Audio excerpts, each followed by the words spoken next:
కాకినాడ జిల్లా సాంఘిక సంక్షేమ శాఖ ఆధ్వర్యంలో బాబాసాహెబ్ డాక్టర్ బిఆర్ అంబేద్కర్ 135వ జయంతి వేడుకలు జిల్లాలో ఘనంగా జరిగాయి.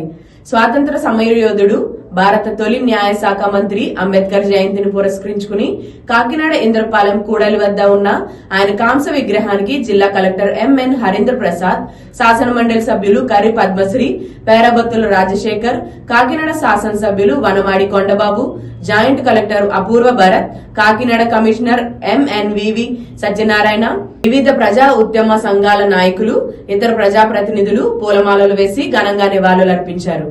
బాబాసాహెబ్ డాక్టర్ బిఆర్ అంబేద్కర్ వారి యొక్క 135వ జయంతి దినోత్సవ శుభాకాంక్షలు తెలియజేస్తున్నాను. ఈరోజు సాంఘిక సంక్షేమ శాఖ వారి యొక్క ఆధ్వర్యంలో కాకినాడ నగరంలో ఆయన యొక్క జయంతి దినోత్సవం పెద్ద ఎత్తున నిర్వహించడం జరిగింది. ఈ కార్యక్రమంలో భాగంగా డాక్టర్ అంబేద్కర్ వారి యొక్క విగ్రహానికి మనం నివాళి అందించడం జరిగింది.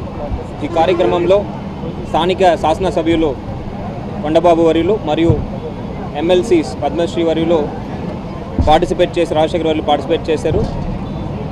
ఈ సందర్భంగా ప్రజలందరూ కూడా డాక్టర్ బిఆర్ అంబేద్కర్ వారి యొక్క మాటని, సందేశాలని గుర్తుపెట్టుకోవాలని, ఆయన ఒక త్యాగాన్ని మనము గుర్తు తెచ్చుకొని ఆయన ఏ సామాజిక న్యాయం కోసం పోరాడారో ఆ న్యాయం ప్రతి కులానికి, మతానికి, ప్రతి పౌరుడికి చేరే విధంగా కృషి చేయాలని ఈ సందర్భంగా కోరుతున్నాను. మన రాష్ట్ర ప్రభుత్వం కూడా సామాజిక న్యాయం కోసం ఎన్నో మంచి పథకాలు ప్రవేశపెడుతున్నాయి. ఆ పథకాలన్నీ కూడా ప్రజలు సద్వినియోగం చేసుకోవాలని, ప్రతి ఒక్కరు కూడా వాళ్ళ యొక్క హక్కుని, రాజ్యాంగంలో ఏదైతే ఫండమెంటల్ రైట్స్ వాళ్ళకు కల్పించబడిందో వాటిని పూర్తిగా వినియోగించుకోవాలని ఈ సందర్భంగా కోరుతున్నాను. ఈ కార్యక్రమంలో జిల్లా నాయకులు వివిధ సంఘాల నుంచి కూడా పాల్గొనడం జరిగింది. వాళ్ళ యొక్క